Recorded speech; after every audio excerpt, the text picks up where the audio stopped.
in life, you're going to fall down and you might fall on your ass, but you have to get up.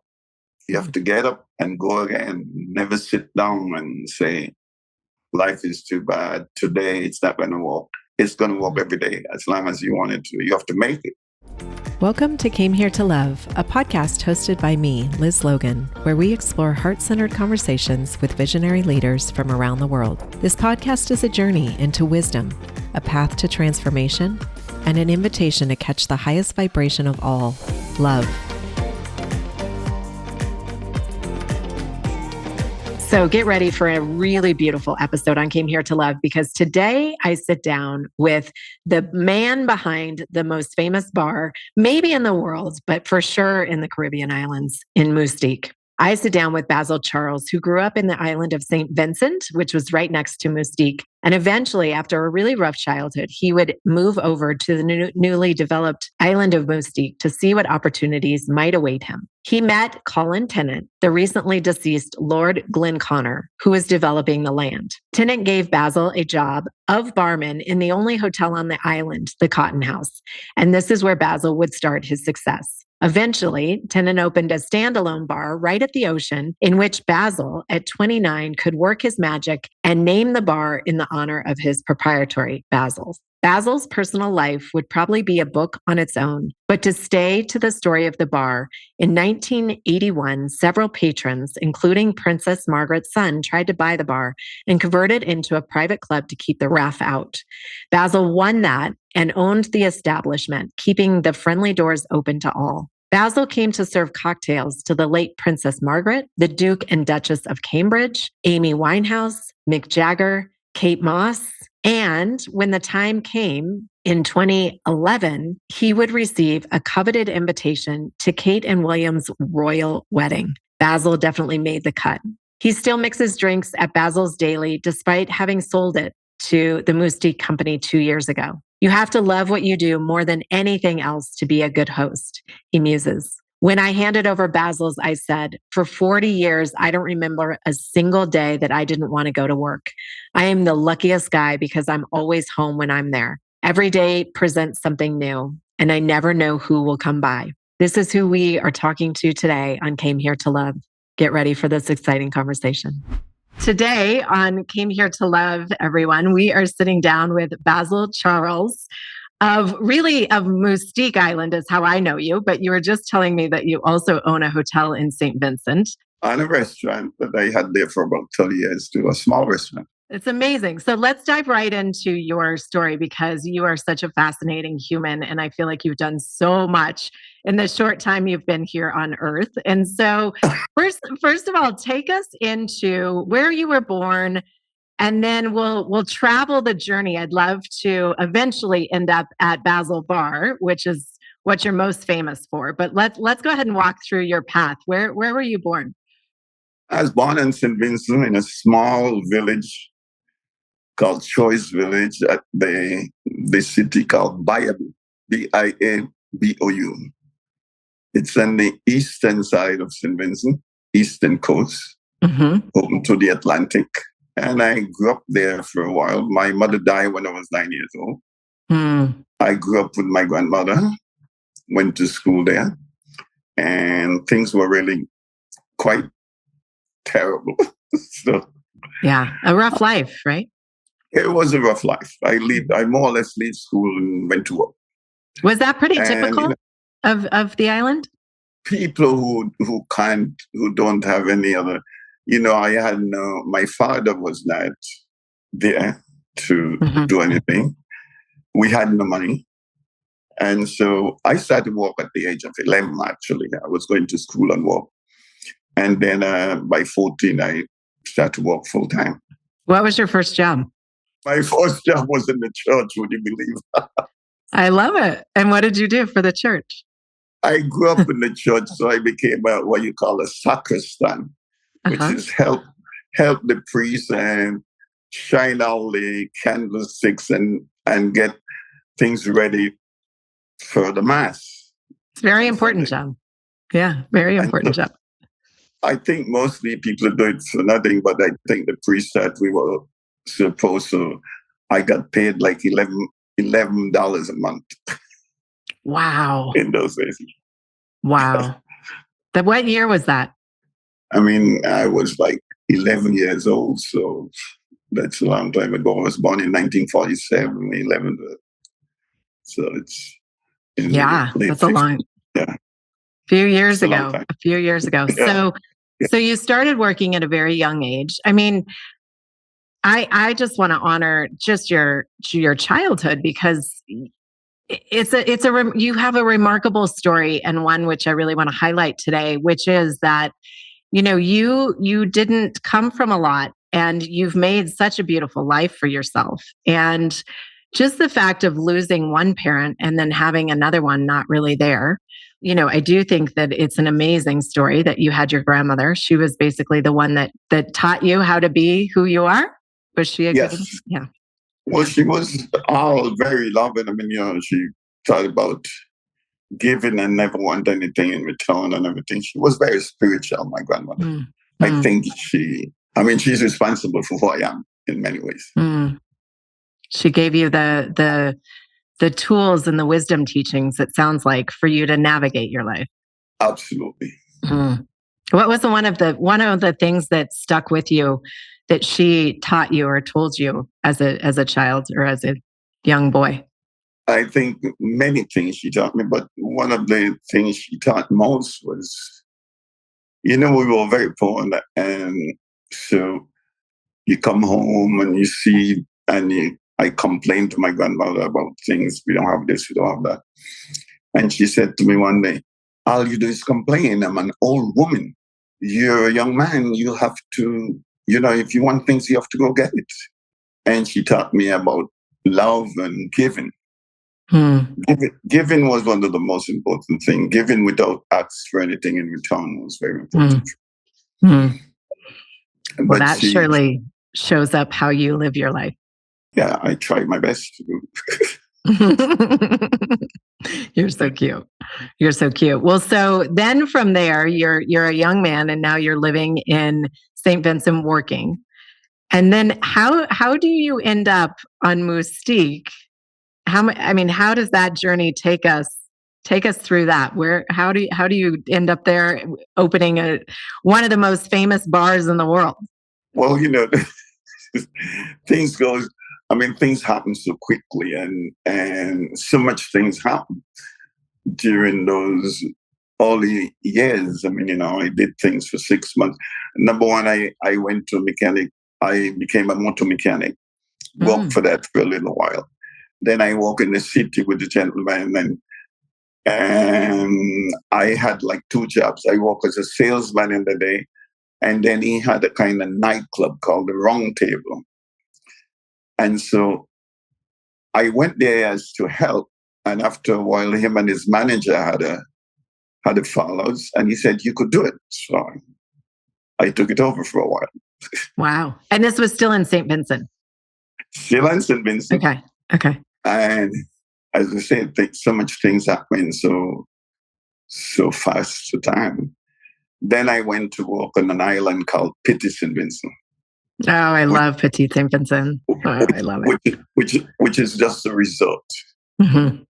But I had this really great crave for traveling and things like that. Mm-hmm. So I worked there for a few months and saved all the money I had and all my tips that I made.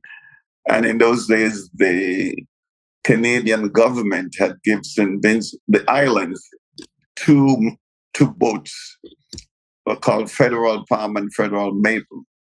And they actually took people on cargo from starting south in Trinidad and all the way up to Jamaica, passing all the islands. Beautiful. And so I decided I cashed in all my money and decided to be a deck passenger.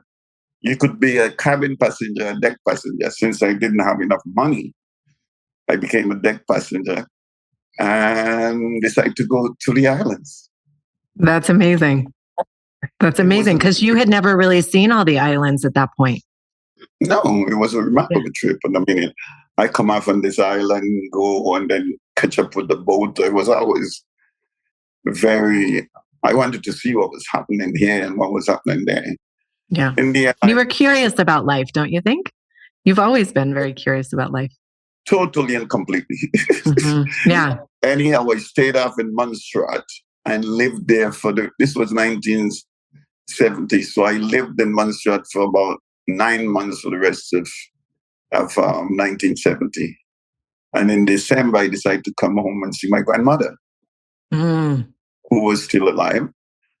I stayed in St. Vincent during, December. By January, I'm very hot feet, want to do something, want to move again before all my little change run out. I love it. And so I heard about Mustique. And first there was a job as a mechanic. And then I thought, I didn't make enough money and my fingers were always dirty, so. Then, your fingers are always dirty. You're like, I'm not doing this anymore. and then they said, there's this new hotel, small hotel, and they want a barman. And I said, I could do that since I ran a thing.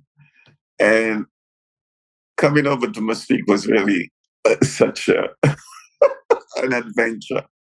What did you know about? Because what did you know about the island at that point? I mean, you had heard about it, but what did you hear about it? Nothing, not very much. But what happened 2 days before? The French liner called the Antilles had gone aground near Mustique and burned, and so the fire was burning it burned for 6 weeks. However, so I came over while that boat was burning. Wow. So to get a job over here, this lady, Billy Mitchell, a Texan, was running the hotel. And telephones this was beginning of 1971, literally the beginning. And telephones didn't work. So they had a ship-to-shore radio in a company in St. Vincent called Couriers, which still exists. Yeah. And we shouted each other. And so she said, come down on the mailboat and have an interview. In 1971, on the 10th of January, when I came to Mustique, there were hardly any roads, hardly any electricity. There was no cars, very few. There was minimums. So I got a ride up to the Cotton House, the hotel. It was already built. The Cotton House was already there. Yeah, with 8 bedrooms. 8 bedrooms. Okay, so let's pause there just to give everyone where we are in the world. So we are in the most beautiful part of the Caribbean islands, and Mustique it's still a private island technically, yes. And and we are speaking with Basil Charles of Basil's Bar in Mustique, and we're going to get to that story as we go along. But this is one of the most extraordinary humans I've had the pleasure of spending time with, and his stories run so deep that I really wanted him to share some of those on today's podcast. So, Basil, take us. Okay, so now you've had this interview. You've gone to Mustique. You're working for the Cotton House. I didn't realize the Cotton House was the first. It was really essentially one of the first things on the island? Yes, absolutely. Okay. It was an old cotton mill and broke down, and so Colin Tennant, who restored it, the great room became the dining room and the meeting room, and there were 8 bedrooms. That's all. That's amazing. Still charming like it is today, though, right? Like it's still, yeah. But there was a funny time of meeting Colin Tennant. I guess I better tell you the story. You have to. I'm in the bar coming near to Sunset, and I didn't know, I never met him. I heard about him, and he walked into the bar with 2 other gentlemen, and he came up and he said, he sent his hand out. My name is Colin Tennant. What's your name? My name is Basil. And he said, Basil what? I said, Basil Charles, but most people call me Basil. So he introduced me to his friends. And he said, do you know how to make a rum and coke? And I said, not really. And he said, what are you doing? What are you doing behind my bar? And I said, well, I'll explain to you. I said, you asked me for a rum and coke. Behind me there is about 6 different rum and all different glasses. I said I could, without looking, I could just put my hand back, take up a glass, large glass, fill it with ice, take any bottle of rum, give you the dose, 1.5 ounce, fill it up with Coke and give you a twist of lime as your offer. Is that how you would like your rum and Coke? And he said, oh, no, no, no. And he turned to his two friends. He said, maybe we found somebody who knows how to run a bar. Wow, that's so cool. Because that, what was your version of that? Like, how did you interpret that? Well, because mostly people still do it today. You go and you ask for a drink in a bar. And if I'm going to have a rum and Coke, I say what rum I want, how much of everything. Mm-hmm. However, he turned around and he said to me, he showed me the glass, a shot glass. Mm-hmm. I like a stiff shot of white Bacardi, mm-hmm. and a dash of Coke and a squeeze of lime. And I said to him, do you think I could have figured out all that out without you telling me? Right. And he said to me, nobody have ever asked me. And I said, so you have actually drank all these disgusting rum and Coke that you didn't like because you didn't bother to tell anybody? And he said, I did. It was so silly. That was the beginning of great friendship. Changed my life forever, maybe. Yeah. And I think it's so important what you're saying, because I think we kind of go with the flow and just go with the norm, and whatever we're given, we're just kind of like, okay, great. That's fine. But what I think you tapped into, which I think you've done so well, which is why people love you from all over the world and why you have so many friendships and really a fanfare base at this point. But you listen to what people want and you listen to what people have to say. And I think that, going back to what your grandmother taught you about giving, and you're giving so much of yourself in everything that you do. And I really want to appreciate that about you right now, because it's true. You have the option. You could give somebody a rum and Coke as a standard rum and Coke goes, or you could actually ask how they want their rum and Coke. And I love that you chose that path. And I think that's truly a sign of what made you so successful in your own world. So I said to him, the next time you come to the bar, by the time you reach the bar, there will be a rum and Coke waiting for you. Yeah. No, that's beautiful. And that was the beginning of one of the greatest friendships and maybe what changed my life forever. Yeah. Yeah. And so how long were you at the Cottonwood? Well, I worked in the Cotton House for that year. It was a short season. Then by the next year, I had a job helping Colin. Princess Margaret, when she come to the island in those days, she loved picnic. I mean, she never have a lunch anywhere but on the beach. So my job was to get the lunch from the hotel, take it to the beach, whatever beach there was, and when it was finished, get it back. Stay there with them, get the things back. So I became I worked for Previews, his company. And I did that until 1973. And in 1973, the little airport they had in Mustique, I started to run the airport. Wow, you did everything. Yeah, I ran the airport. I ran the few houses they had. I was running the airport and the houses all at one time. There wasn't a lot of houses, maybe 9 or 8. So Princess Margaret started coming to Mustique. Was she kind of the first royalty that really hit the island? Or take us through, I guess I'd love for you to help the audience understand why Mustique became such a famous island for so many wealthy people, but also pretty famous people still now go to Mustique. So how did that become a thing? Colin bought the island in 1958. He started to develop it properly in 1969. And who did you say bought it? Colin Tennant, who became known as Lord Glenconner. Okay. And, well, his father was alive, so he wasn't Lord Glenconner until his father died.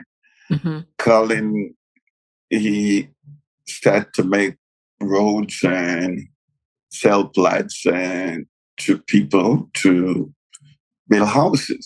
He wanted to create this incredible special place for special people. Mm-hmm. He knew Princess Margaret.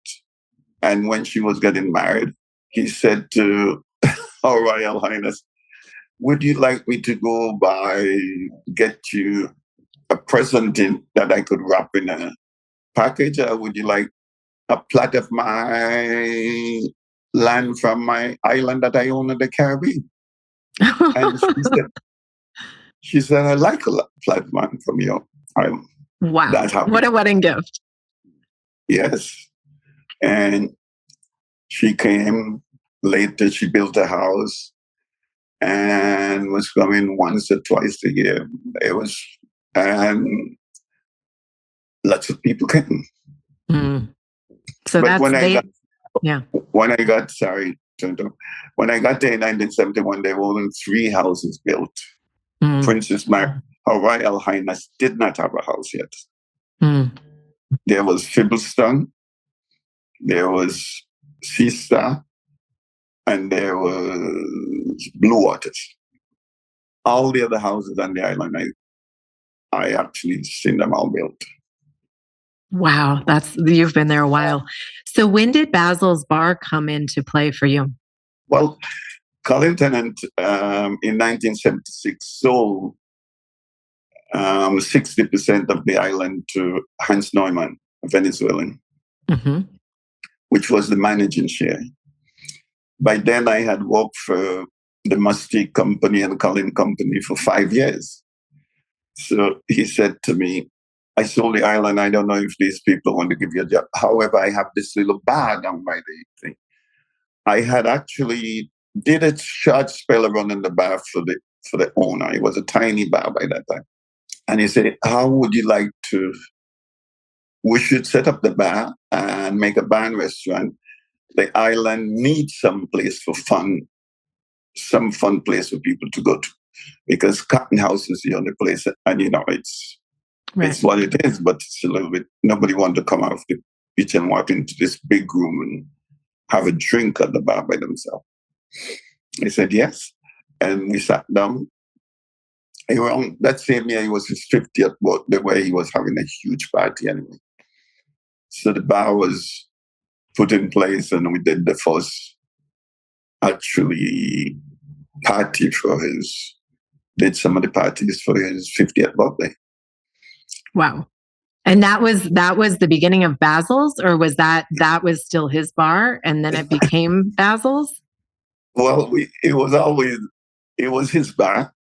We sat down, without even writing down, without the contract. He said, okay, every famous bar have a name, like Harry's Bar in Venice. Right. And he named another name. And I said, so we call it Colin's Bar. He said, no, I'm not going to run it. Call it Basil's Bar. And I said, but I don't own it. He said, we call it Basil's Bar, and we named the restaurant The Raft.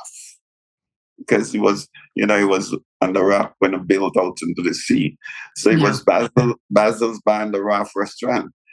Actually, the Basil's Bar remained, and the Raft restaurant just went into Basil's Bar, became Basil's Bar restaurant and a nightclub and everything. And did it just naturally take off? This is as our audience is listening to this conversation. If you guys haven't been sailing or down to the Caribbean, this one, it's the most spectacular island. That whole band of islands is so special in that part of the Caribbean. Basil's Bar is one of the most magical places within all of it because it's very lively.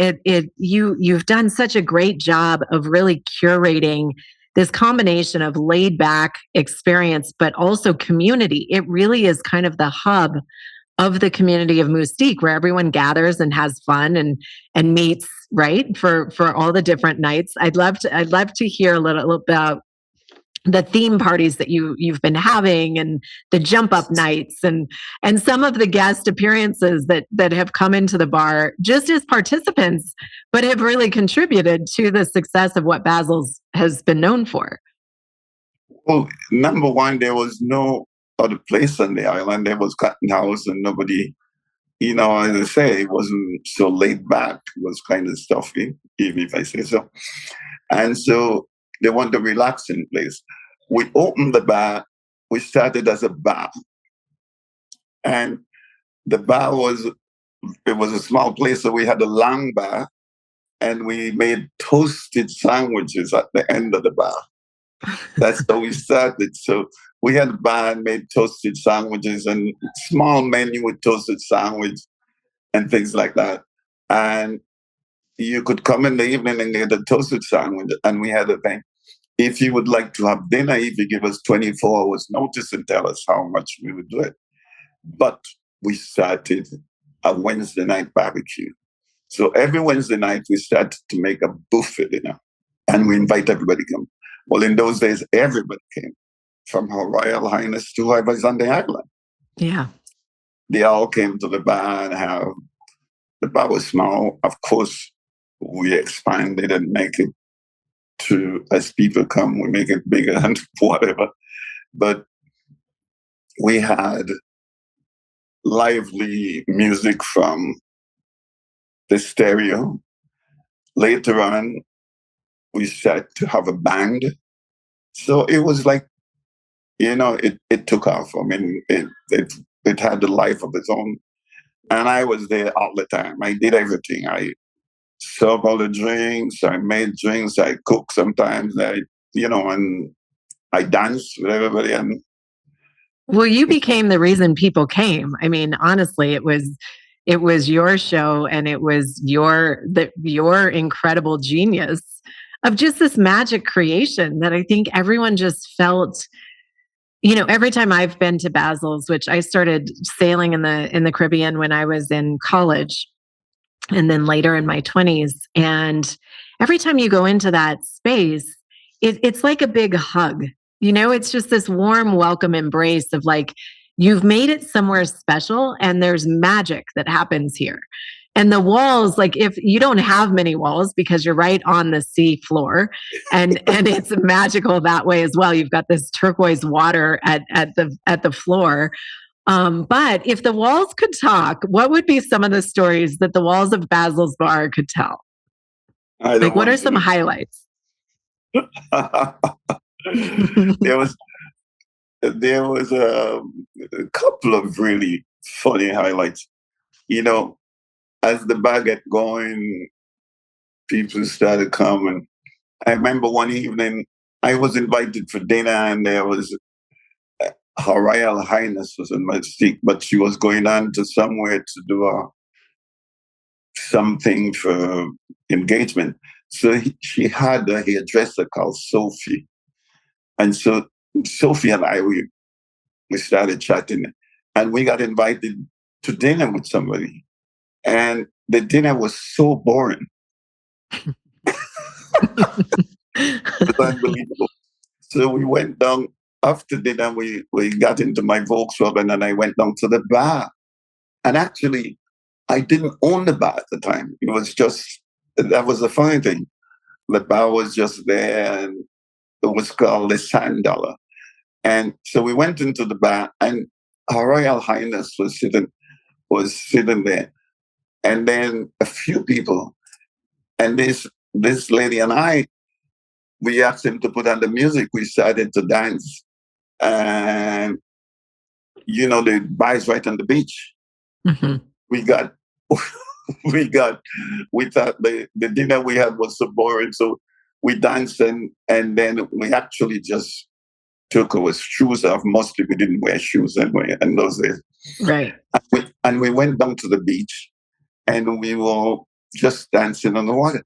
And we actually, we literally went and danced fully clothed into the sea. Oh, beautiful. And in no time, everybody who was in the bar, but Her Royal Highness, came into the water and started to dance too. It was like the most incredible thing. I never thought, I didn't plan it. It wasn't anything that was right. It just happened. Yeah. You're an energy force that people want to be like you, though. I mean, you're a contagious, energetic blessing that kind of sweeps in and gets everybody more. You know what you remind me of? You remind me of somebody that motivates this vibrancy to life, that you make us all want to get up and dance. I mean, it's a perfect description of what you're saying, because when I'm around you, that's the spirit of what I feel. It's that, like, let's fully live life and do it all and experience it all. And I think that you've done such a remarkable job of really taking life in and really experiencing it all. And I think that's what you give people when they come to Basil's. The thing is, I mean, when you think where I come from and the things, I mean, I still want to live life to the fullest, and to have a band playing good music and people not dancing. When we had a barbecue, for instance, we had a party. I mean, the band started to play. The first thing I'll do is just ask anybody who's in, let's dance. And if you start to dance, everybody start to dance. Yeah. Yeah. But you're setting a tone for people to be able to live fully, and I think that's the gift that you're giving, is you're saying it's okay to step out of your shell, out of your comfort zone, and really, like, get juicy and get into life. I mean, that's the fun part. And I think that you've, through your experience, through your upbringing, through having to work for everything that you've created in your life, literally that experience has brought you into being one of the master teachers, I believe, of how you can really, really fully live. So thank you for being such a teacher to all of us, because I don't know if you think of yourself that way, but you've held a very big responsibility for a lot of people to step into a deeper dimension of fun and joy and love for their life. I don't know if it's a responsibility, but life is worth living. Nothing is too sorrowful to. I mean, if you go to a place there's music playing, forget about your problems. I mean, the powers to forget about your problems. It's have a drink and let's dance and let's party. Tomorrow would still be there, and your problems might be there, and actually they might just go away. Yeah, exactly. You may lose sight of how important that problem was. So tell us, because you started doing this blues festival, which I think is one of the best things that you do at Basil's. There's so many wonderful things. I want to talk about two events. One, I want you to talk about how Jump Up. It's called Jump Up, isn't it? Jump Up Night. Yeah, well, we call it barbecue Jump Up. I mean, so it's combo with the barbecue. Yes, and I mean, we call it that, and I don't know where. I'm not sure that I was the one who invented the word, but I know I call it. Let's have barbecue Jump Up. Let's go down. So let's go down to Basil's with Jump Up Night, and that's what happened. And today it's still Jump Up, barbecue Jump Up. And some of the people, because this is what I think is so unique about your situation. So you have this gorgeous bar in a gorgeous island, and there's a lot of people coming in and out by boat. They're also staying in homes there, beautiful homes, or at the Cotton House. And there's a lot of famous people that are coming in and out of your world. And I would love to hear a story about how some of those famous people end up playing at Basil's bar, right? I mean, you've had some pretty famous people step up to the mic and either play an instrument or sing. Can you tell us any of that? Well, first of all, we started a blues festival 30 years ago. We just had the 30th anniversary. That's amazing. And I started it with somebody I know from England. Dana Gillespie is a great friend of mine and a blues singer. And it started very small. And I thought, well, if the blues festival goes, I started a foundation called the Basil Charles Educational Foundation. And what money we make from the blues, we help kids in St. Vincent to finish school, since I didn't. I thought I'll help as much people as I can. That's beautiful. Today we have helped maybe about 4,000 kids doing all kinds of things. And we have 75 people in different secondary school across St. Vincent. That's amazing. But so we had, during the blues festival, sometime famous people come, famous people go. And, Mick Jagger, who I met in 1971, the year I arrived at Mustique, he came after me and have property and still come back here. And I think it was in '05 or something like that. We didn't have so much musicians when we started. And one day we said, hey, how would you like to play for us? Play a couple of songs or something. You're asking Mick Jagger to come play a couple songs. I love this. And he did. It was amazing. I can't even imagine what that experience would have been like. I mean, I think by word of mouth, all the people from Beck and all the islands there, I mean, the boats in the bay. In those days, I thought the bar would literally go into, people were dancing on the tables and the chairs. It was totally unbelievable. No, and Mick Jagger's at the mic. It's incredible. Absolutely. Yeah, that's incredible. I love that. And that's exactly goes back to the place that you created. So you've done so much with your life. You've obviously opened your heart, you've opened your home, which I believe was Basil's for so many years, to so many people. And you continually show up day after day after day, giving your light and love to the world.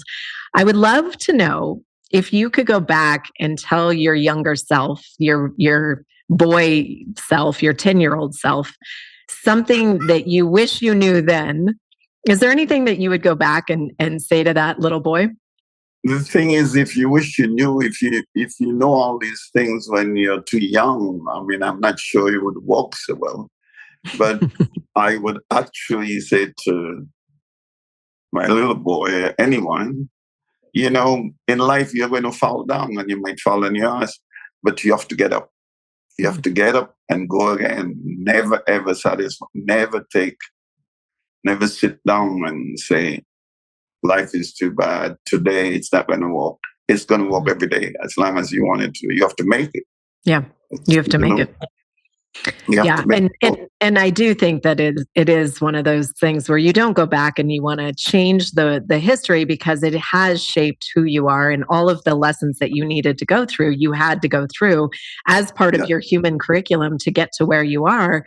And I also think that it's really important for others to be hearing the message that you just said, that, even as adults, there's so many people that aren't living in their full power, full potential, because they're scared or they're fearful. And so I think that Basil is such a good example, you guys, of the idea that there's no dream too big. There's no dream too big.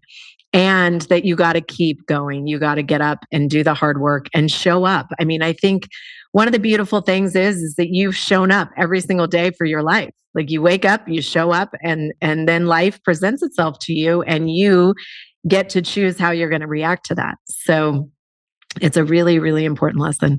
And I have another question for you. What do you feel like the world needs more of right now? Always and forever, the world needs a lot more love. You need a lot more love, a lot more dancing, a lot more. People need to lighten up and be happy. I mean, but you have to love one another, love where you are, try to give back, make this world a better place than you made it. But maybe we can't make the whole world, but in your little space, in your little environment, try to make it a better place. Yeah. But you could do it with love.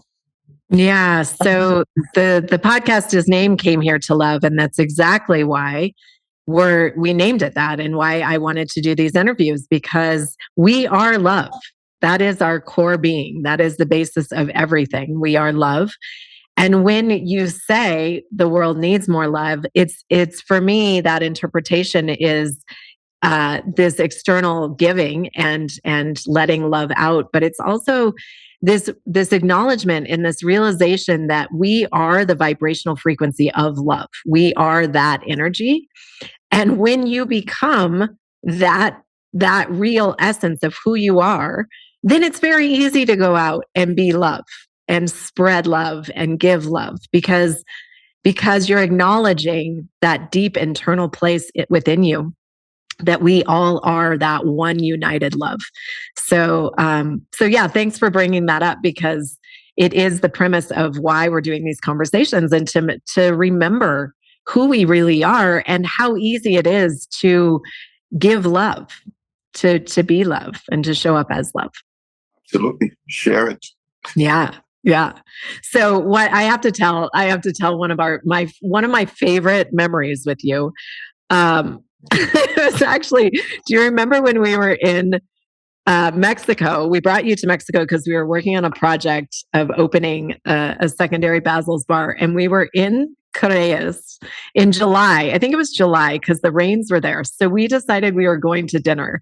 Do you remember this night where we went to dinner at the hotel and all of a sudden this torrential downpour starts happening and it's pouring rain.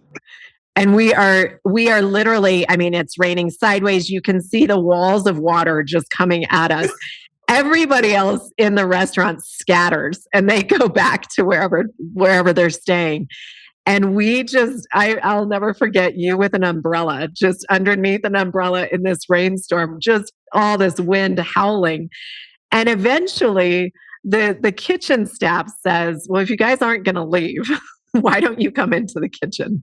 And so we go into the kitchen and we have this, pseudo chef's table in the back of this kitchen. And we have this remarkable dinner and we're laughing and we're crying with the staff. And it was so much fun. It was one of those moments where, we have a saying in Colorado that says there's never bad weather, only bad clothing.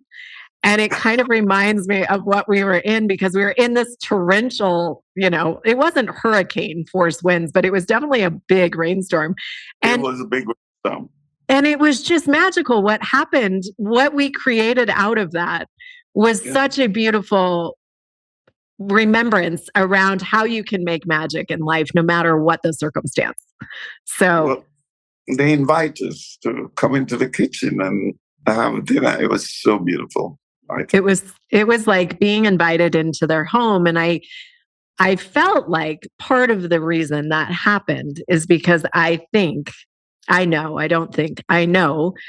that because you've done that so much of your life, it's also what you attract. And so it was just a really fun experience to be with Basil in Mexico in the middle of this torrential rainstorm in the back of a bar, or it was a restaurant. And they made us some beautiful off the menu meal. And it was great. It was such a great night. Absolutely. I can't remember what we have, but yes, they just made us things and it was all great. The whole evening became such a beautiful evening after that. It was so beautiful. It was really beautiful. So, okay, just fill in the blank. I am blank. I am what? What do you want to say? You are what? I am, and then fill in that blank. What is it? People say, I am what I am, what I am, what I am. I love it. I love it. Life is kind of beautiful. I'm in a good place, good space. And I live every day to the fullest. Yeah. I try to. Anyway. Well, you do. You do. You've set yourself up in a beautiful way to that just be your expression. What do you want to be known for? What do you want your legacy to be? I don't know. It's just people's legacy. I want people to remember I passed this way. I passed this way. And hopefully I give back and I touch some people. So they remember maybe my laugh, my smile, my giving, my dancing, whatever. But fun things, joy thing, because that's who I am. Yeah, no, I feel like I feel like you have done your job here on planet Earth. You have done such a beautiful job of giving us so much of yourself and the beauty that you are, the love that you are, the light that you are. I can't imagine not smiling when I think of you. And I think that's kind of the legacy, is that you light up a room and you light up all of us. And so I'm blessed to know you. I'm really grateful our paths crossed, and I look forward to coming back down to Mustique and enjoying some time and going to your hotel in St. Vincent. I definitely want to check that out. That sounds awesome. Yeah. I buy you dinner. Yeah, I would love that. I would love that. I so appreciate you being here with us. Thank you for asking me. Yeah, definitely. To be continued. If you want to find Basil, he is not hiding out, but he is very well known in the Mustique Island. And go there, stay at Cotton House, or rent a home. Those are really the two options, right? On Mustique is to either rent a home or stay at Cotton House. Yes. Okay. Yeah. You could come in by boat, of course. Yeah. Yeah. No, boats. That's mainly how I've traveled actually to Mustique, is just sailing around the Caribbean. So if you go down there, make sure to mention to Basil that you heard him on Came Here to Love with me, and maybe he'll make you that rum and coke the way that you customize it to your liking. So look for him, get some light and joy in your life when you run into him. And thank you again for being here, for being in my life, for being such a light in the world. I absolutely cherish you as a friend, and I just want to thank you. Thank you, Liz, for asking me. Yeah. Until next time, we'll see you guys back on Came Here to Love. Thank you for joining us on Came Here to Love. I hope today's conversation has inspired you to live more fully, align with your soul, and spread more love in the world. Remember, love is the highest vibration, and when we lead with it, we elevate not just our own lives, but the lives of those around us. If today's episode resonated with you, don't forget to subscribe, leave a review, or share it with someone who could use a little more love in their life. And as always, keep tuning in for more heart-centered conversations that remind us all why we are here to love. Until next time, keep living your light and loving with your whole heart.